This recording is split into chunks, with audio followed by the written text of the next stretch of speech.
Hermanos, buenos días. El Señor les bendiga. Vamos a tomar asiento, vamos a acomodarnos, a colocar nuestro corazón en disposición de recibir la palabra del Señor el día de hoy. ¿Cuántos están agradecidos con el Señor hoy? Gloria a Dios, ¿verdad?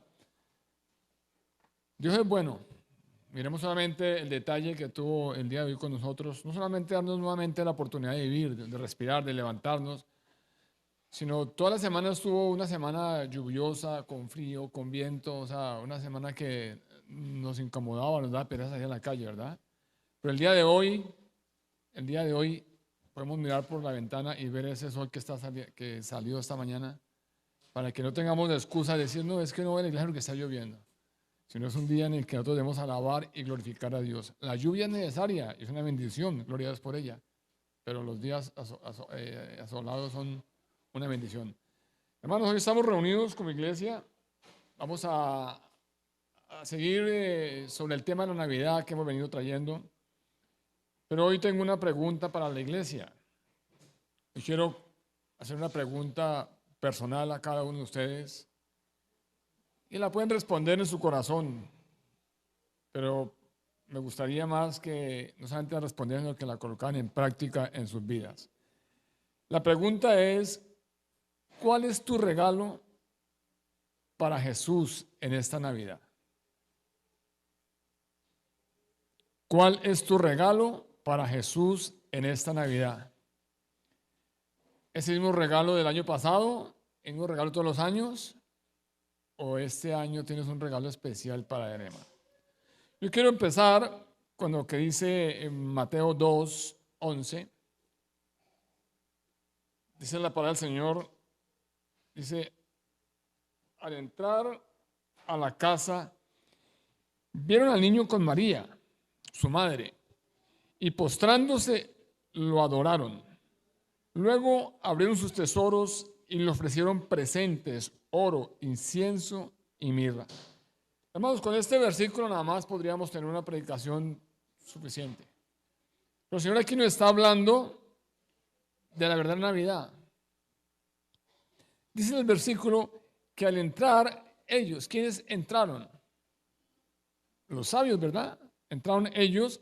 ¿Y qué hicieron? Vieron a su madre, María, pero ellos iban buscando al rey que les había anunciado que nacería, ¿verdad? ¿Qué hicieron ellos enseguida de ver al rey? Leamos el versículo. Dice: postrándose. Esa es la primera actitud que vamos a nosotros con el Señor. Postrarnos ante Él. Después de postrarse, ¿qué hicieron? Lo adoraron. Yo te pregunto a ti, ¿cuántas veces en la mañana nos postramos delante de Dios? ¿Cuántas veces lo hemos adorado a Él como se merece? Enseguida dice, luego abriendo sus tesoros. Hermanos, abriendo sus tesoros. No dice sacando lo que traían ahí a la mano, sino que abriendo sus tesoros le ofrecieron presentes, y los presentes eran oro, incienso y mirra. Si tú haces la palabra de Dios, vas a encontrar que cada uno de estos presentes tenía un símbolo especial. O sea, en resumidas cuentas, cuando ellos vieron al Señor, se postraron, lo adoraron y luego abrieron sus tesoros, lo mejor que tenían, sus tesoros, lo abrieron y le ofrecieron a Él presentes, oro, incienso y mirra.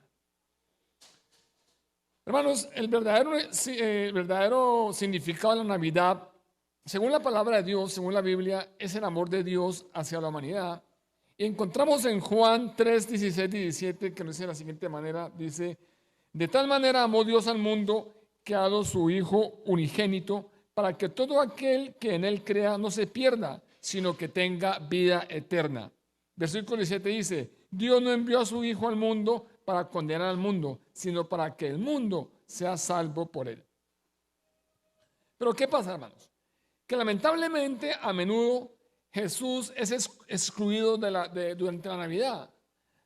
Siempre, por lo general, al que más excluimos, al que más ignoramos en la Navidad es a Jesús. Yo quiero hacer una pregunta. Imagínate tú que tu familia o como iglesia planeáramos una reunión para ti de cumpleaños. Quisiéramos festejos y que antes de la reunión ya estuviéramos organizando y haciendo cosas para la reunión. Y llega ese día de la reunión, llegan cantidad de invitados, llegan todos bien vestidos, alegres, cada uno trae sus regalitos, vienen a reunirse a la fiesta. Y imagínense, hermanos, que todos tienen muchos regalos y a la mitad de la noche los invitados comienzan ¿a qué? Comienzan unos a otros a festejar, comienzan unos a otros a intercambiar los regalos, a intercambiar abrazos y a intercambiar felicidades y demás, y festejar tu cumpleaños. Pero ponte en el papel o en la presencia que estamos hablando, que todos se entregan regalos y abrazos, y a ti, que eres el festejado, lo tienen en un rincón, lo tienen ignorado. Ni siquiera le dirigen una palabra, ni siquiera le dicen una mirada. Yo te pregunto, ¿te sentirías bien tú? Si la fiesta que se hizo, se organizó fue para ti, para tu cumpleaños, y los regalos, los abrazos, los deseos eran para ti, porque tú eres el festejado, pero no, tú como festejado estás en el rincón. Y todos estamos aquí celebrando, abrazándonos, dándonos bendiciones, dando regalos, y tú estás allá ignorado. ¿Eso se te hace parecido a la Navidad? Ese momento se te hace parecido a la Navidad. Pues hermanos, lamentablemente esa es la realidad de hoy en día. Hoy nos damos regalos, abrazos unos a otros, y Jesús, que es la razón de la celebración, Jesús, que es el festejado, Jesús, que es el personaje principal de la celebración, le ignoramos por completo. A Él no lo tenemos ni siquiera en el pensamiento. Y yo quiero decirte una cosa, hermanos. Hablar de Navidad sin hablar del nacimiento de Jesús no es Navidad. Porque Navidad significa eso, nacimiento. La Biblia nos relata el nacimiento de Jesús. Y qué bueno sería, hermanos, qué bueno sería que la leyéramos de vez en cuando. Que de vez en cuando fuéramos a mirar cómo fue el nacimiento de Jesús. Ya que este único acontecimiento, este único milagro en el mundo, en la raza humana y en el mundo entero, es un milagro divino que nos trae muchas, pero muchas enseñanzas, hermanos. Este acontecimiento es tan importante, es tan reconocido, que aproximadamente 700 años antes de Cristo, antes de que naciera Cristo, se registró una profecía acerca del nacimiento de Jesús en el Antiguo Testamento. El profeta Isaías en el capítulo 7, el versículo 14, dice: el Señor mismo os dará señal. He aquí, la Virgen concebirá y dará a luz un hijo y llamará su nombre Emmanuel. Y en el Nuevo Testamento comienza con este relato del nacimiento de Jesús. En el primer capítulo de Mateo, versículo 18, nos dice cómo se cumplió el nacimiento original profetizado por Isaías 7:14. Dice: el origen de Jesucristo fue así: estando desposada María, su madre, con José, antes que se juntasen, se halló que estaba encinta por la obra del Espíritu Santo. Hermanos, el punto principal aquí de este versículo habla del significado de ese milagro incomparable. Hablan de ese milagro jamás visto por la humanidad. Que María estuviera encinta por la obra del Espíritu Santo. Aunque Cristo nació de María, como lo dice el versículo 16 del primer capítulo de Mateo, era hijo del Espíritu Santo. El nacimiento de Cristo procedía directamente del Espíritu Santo, como dice el versículo 20. Su fuente era el Espíritu Santo y su origen es divino, era divino. Por medio de la Virgen María, Él se vistió de carne y sangre. Y la naturaleza humana la vio tomando la semejanza de la carne, como dice Romanos 8:3. Lo que era imposible para la ley, por cuanto era débil por la carne, Dios, enviando a su Hijo en semejanza de carne de pecado, y a causa del pecado condenó el pecado de la carne. Se hizo semejante al hombre. Se hace semejante a los hombres. Filipenses 2:7 dice: sino que se despojó de sí mismo, Tomó la forma de siervo y se hizo semejante a los hombres. Hermanos, necesitamos saber y tener siempre presentes que aunque Jesús nació como un niño con carne y sangre, su fuente fue quien, el Espíritu Santo de Dios. Si vamos al libro de Mateo nuevamente, capítulo 1, versículo 18 al 20, nos dice más acerca del origen de Jesús. Dice el versículo 18, dice, el nacimiento de Jesús fue así, estando comprometida María su madre con José, antes de que vivieran juntos, se halló que había concebido el Espíritu Santo. José, su marido, como era justo y no quería difamarla, quiso dejarla secretamente. Pensando él en eso, un ángel del Señor se le apareció en sueños y le dijo, José, hijo de David, no temas recibir a María, tu mujer, porque lo que en ella es engendrado del Espíritu Santo es. Hermanos, el versículo 20 de este capítulo, leemos que es la confirmación del plan de Dios. ¿Por qué dice eso? Porque dice que mientras que consideraba esto, ¿quién? José, para él fue algo increíble que le digan su esposa está embarazada y no hemos tenido relaciones, no la ha conocido con esa palabra, pero está embarazada. Claro, para cualquier hombre sería un golpe, ¿verdad? Una sorpresa grande.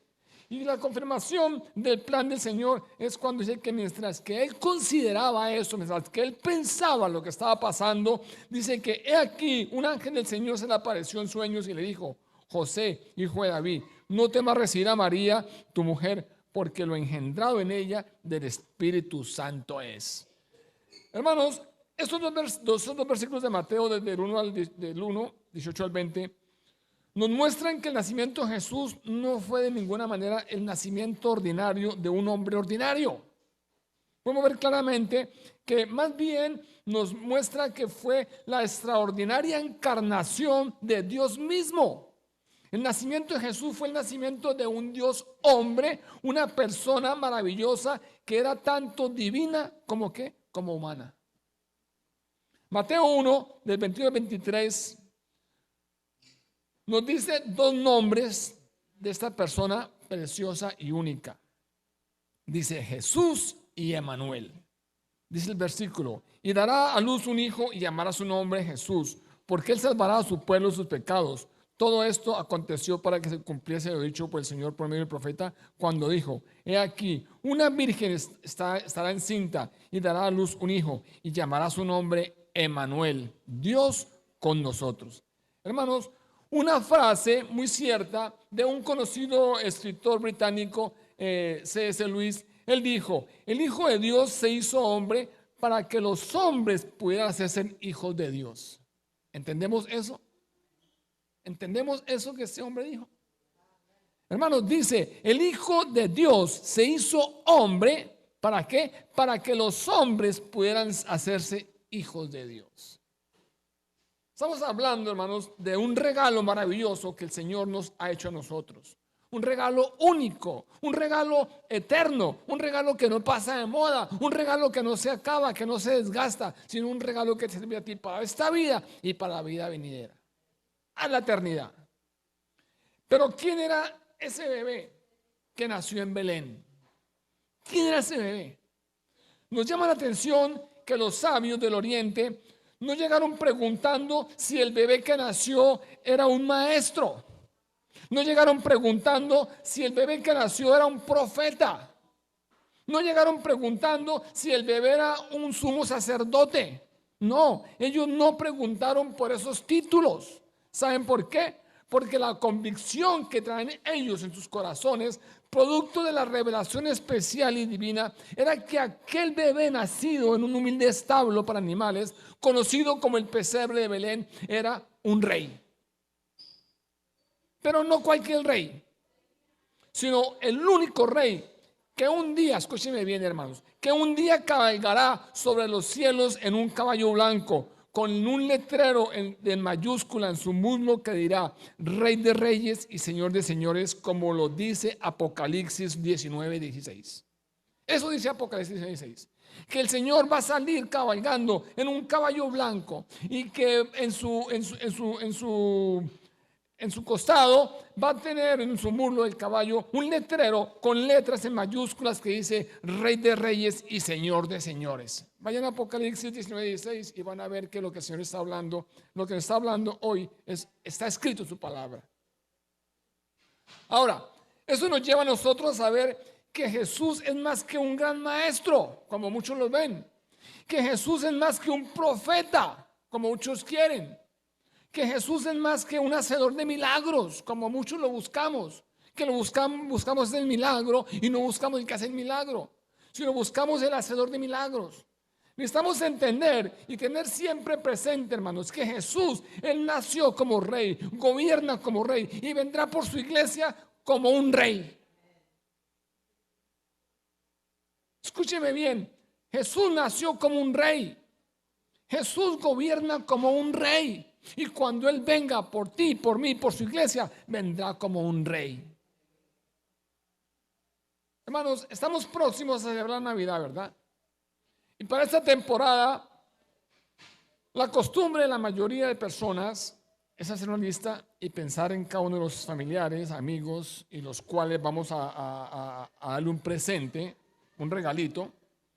Hacemos una lista y decimos, bueno, van a venir a la reunión fulanito, sultanito, el hijo, el primo, y hacemos una lista y procuramos, hermanos, tenerle un regalito, un presente, ¿para qué? Para agradarlos a ellos. Pero desafortunadamente nosotros tenemos en cuenta darle regalos a todos, menos a Jesús, que es el motivo, que es el único principal de la celebración. Es más, de pronto a última hora nos llaman a decirnos, ay, qué pena, mire que es que llegó un familiar y va a ir a la reunión con nosotros, un familiar que nosotros ni conocemos, ni volveremos a ver en nuestra vida, pero de inmediatamente cuando dicen que va a la reunión, ¿qué pensamos?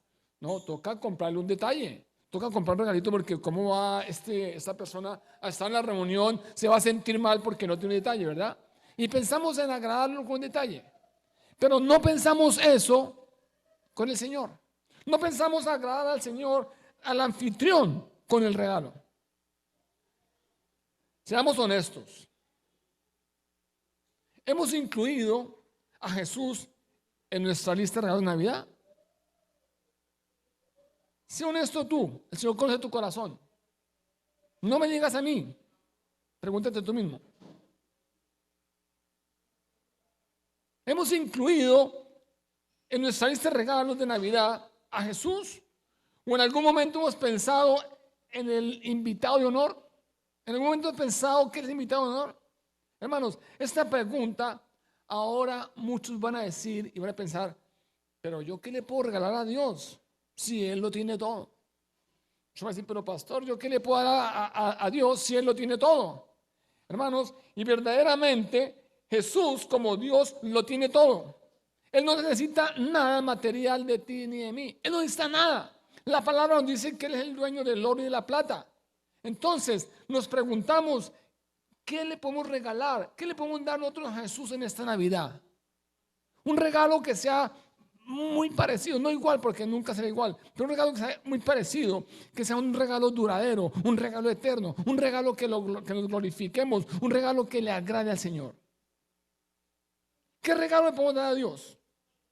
Teniendo en cuenta que Él no escatimó en darnos primero ese regalo maravilloso, con un precio incalculable a todos los que creemos en Él. ¿Cuál regalo? Juan 3:17, repetimos, de tal manera amó Dios al mundo que ha dado su Hijo unigénito,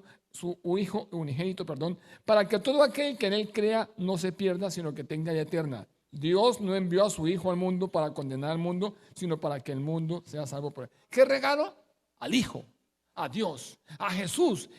Dios envió a Jesús. ¿Para qué? Para que tú y yo no nos perdamos, sino para que tengamos vida eterna.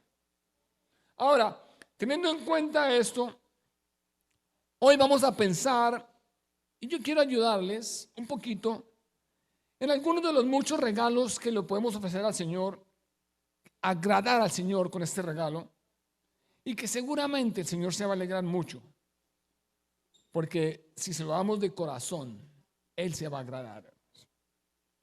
Empecemos, hermanos. ¿Has pensado que podríamos entregar al Señor como un regalo nuestros ojos? ¿Tú has pensado eso? Dios no necesita nada material. Dios no necesita que tú le lleves un carro, una licuadora. No necesita nada material. ¿Pero has pensado darle al Señor tus ojos? Lo que miramos, lo que constantemente contemplamos.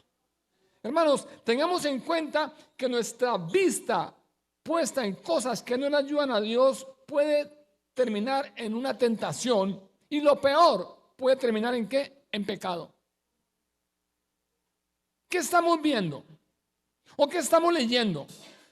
Eso es muy importante tener en cuenta. Los cristianos, los creyentes, debemos tener una visión espiritual. ¿Para qué? Para que podamos, hermanos, discernir el bien del mal.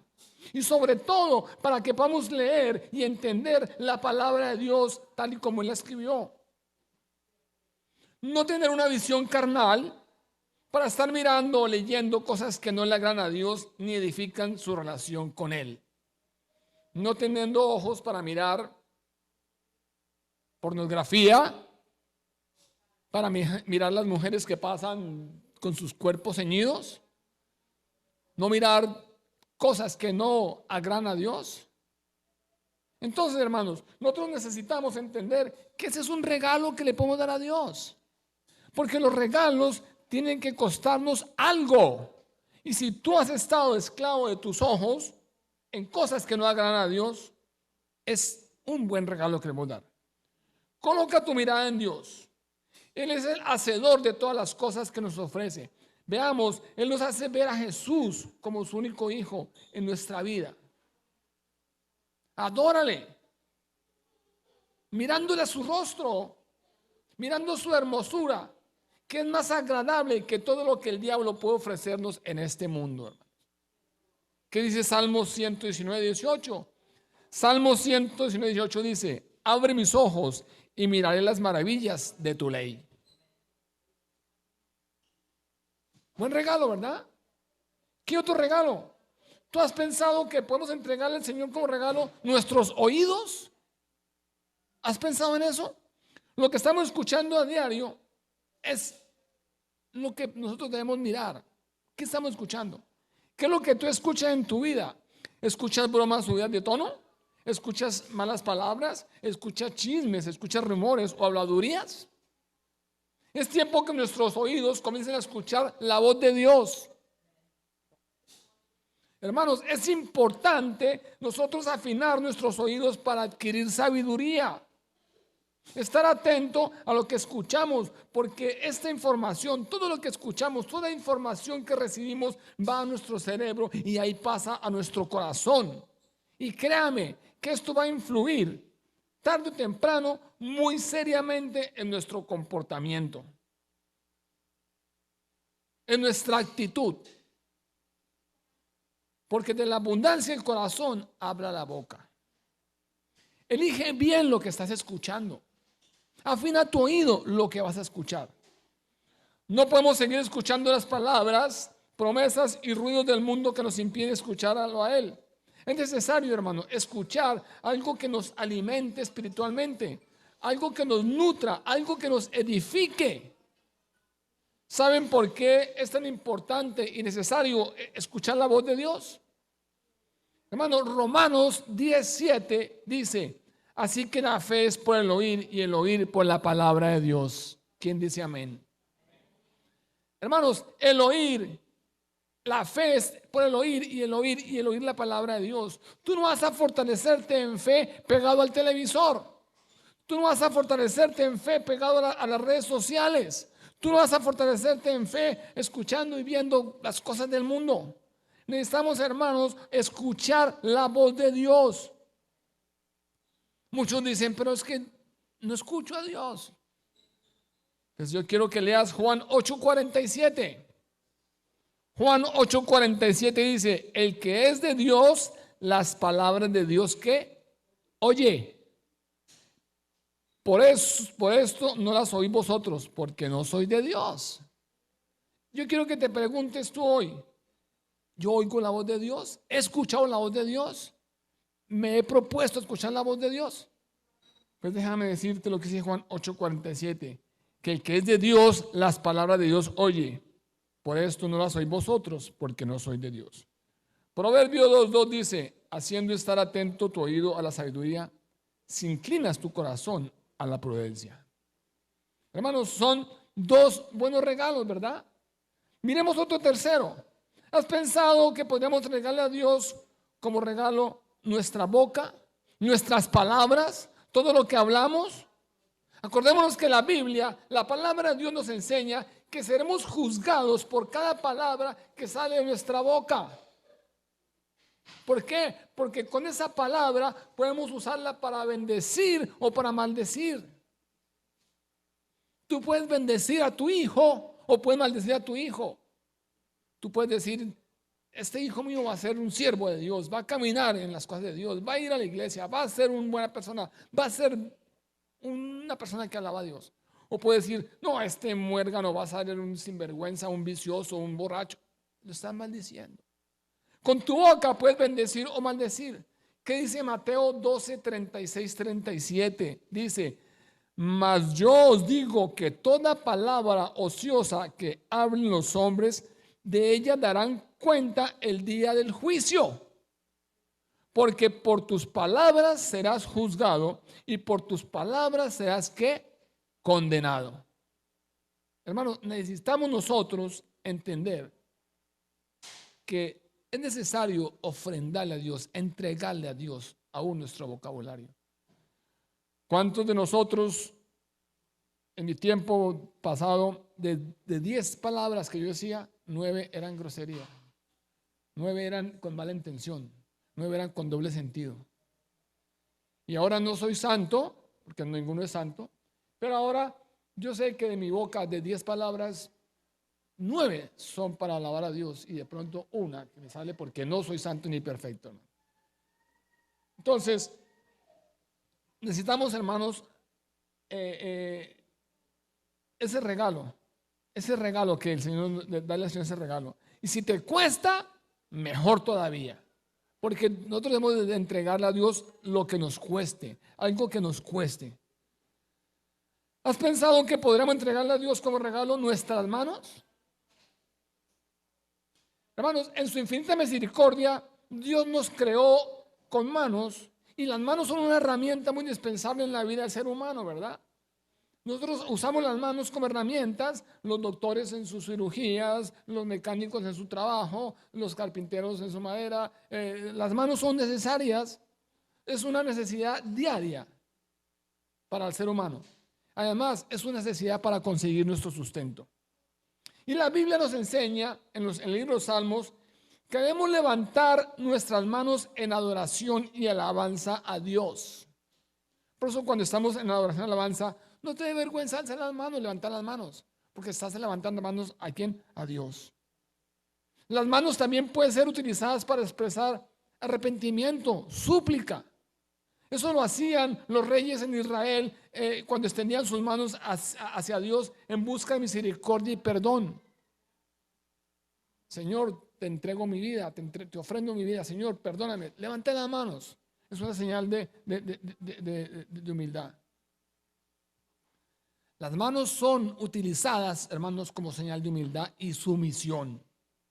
Pero también podemos usarlas para tomar algo indebido. También podemos usarlas para algo que no nos pertenece, algo que no está glorificando a Dios.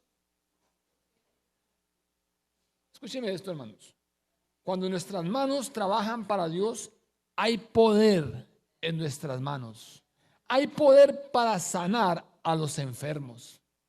Marcos 16, 18 dice, tomarán serpientes en las manos y aunque beban cosas mortíferas, no les hará daño. Sobre los enfermos pondrán sus manos y ¿qué? Y sanarán.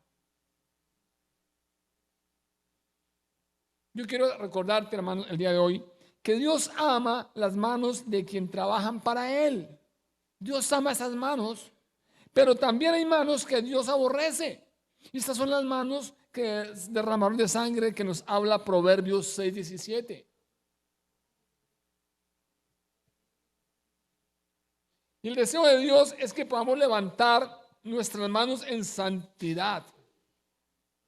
1 Timoteo 2:8 dice, quiero pues que los hombres oren en todo lugar, levantando manos santas, sin ira ni contiendas.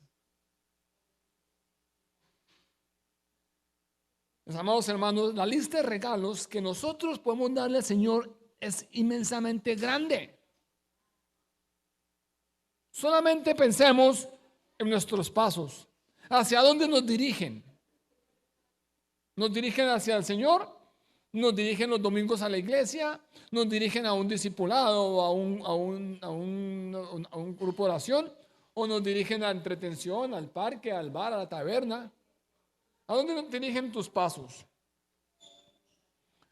Pensemos en el tiempo. ¿Qué tiempo le entregamos a Dios? ¿Lo que nos sobra o a veces que nos acordamos? Pensemos, hermanos, también en nuestra mente. ¿Qué estamos pensando a diario? ¿Qué estamos pensando en ese momento? ¿Qué estás pensando tú en este momento? Que la prédica está muy larga, muy cansona, que el pastor no sabe que estoy cansado, que estoy aburrido. ¿O estás pensando que verdaderamente tienes algo que entregar al Señor? No dejes que tu mente te lleve más allá de donde debemos ir. Podemos entregarles nuestros deseos. Podemos entregarle el deseo. Yo deseo tal cosa, pero Señor, tú en tu misericordia sabes lo que necesito y lo que me puedes dar.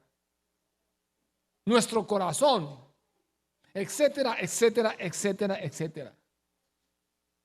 Por eso digo, son muchos los regalos que nosotros podemos dar al Señor. Son interminablemente la lista. Ahora, si verdaderamente nuestro deseo es agradar a Dios en esta Navidad, el mejor regalo para Él, el mejor regalo para el Señor esta Navidad, y que integra todos los anteriores que hemos hablado, es lo que la Biblia nos enseña en el Antiguo y en el Nuevo Testamento. Porque si algo dice, no, es que es el Antiguo Testamento. No, en el Nuevo Testamento también nos lo enseña. O sea, en toda la palabra de Dios encontramos esta gran enseñanza. ¿Qué dice en el Antiguo Testamento? Deuteronomio 6, 4, 5 dice: Oye Israel, Jehová nuestro Dios, Jehová uno es. Y amarás a Jehová tu Dios de todo tu corazón y de toda tu alma y con todas tus fuerzas. ¿Qué dice el Nuevo Testamento? El Nuevo Testamento en Mateo 22, 36, 37 dice, 37, 38, dice: Jesús le dijo, amarás al Señor tu Dios con todo tu corazón y con toda tu alma y con todas tus mentes. Ese es el primero y grande mandamiento. Hermanos, yo pienso, y el Señor a mí me habló mucho cuando estaba haciendo ese mensaje, que verdaderamente nosotros necesitamos entregarle a Dios un regalo que nos cueste, un regalo que hemos tenido en nuestra vida y que probablemente ha sido un yugo que nos ha dejado avanzar. Pero el regalo que hizo el Señor hacia nosotros, enviando a su Hijo para nuestra salvación, lamentablemente muchos no lo valoran, y es un regalo que no tiene precio. Y no lo valoran, hermanos, porque no llegó envuelto en una caja brillante, decorada con un papel de regalo increíble y amarrada con un lazo, con un nudo, un lazo. No lo valoran porque no fue entregado por Amazon.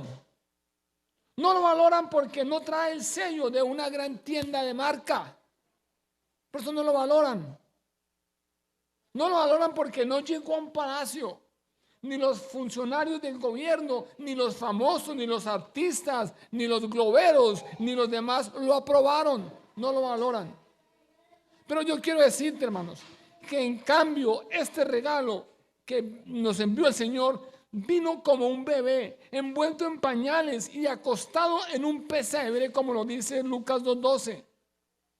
Un regalo que trajo paz para los hombres de buena voluntad. Un regalo que trajo salvación y vida eterna. Yo deseo terminar con una pregunta, como iniciar el comienzo. ¿Está Jesús incluido en tu lista de Navidad? Si no está incluido, no es tarde. No es tarde. Yo quiero decirte que si no está incluido, es el momento en que tú abras tu corazón y lo coloques en la lista. Ahí donde estás, o cuando llegue a tu casa, sin necesidad de ir al centro comercial, sin necesidad de meterte en el tumulto de gente, ni andar en el tráfico que es insoportable, sin necesidad de abrir tu billetera a asumir un gasto, simplemente en tu casa donde estás, abre tu corazón y entrégale a Dios el regalo que tienes para Él. Hermanos, que esta Navidad no pase igual que las demás.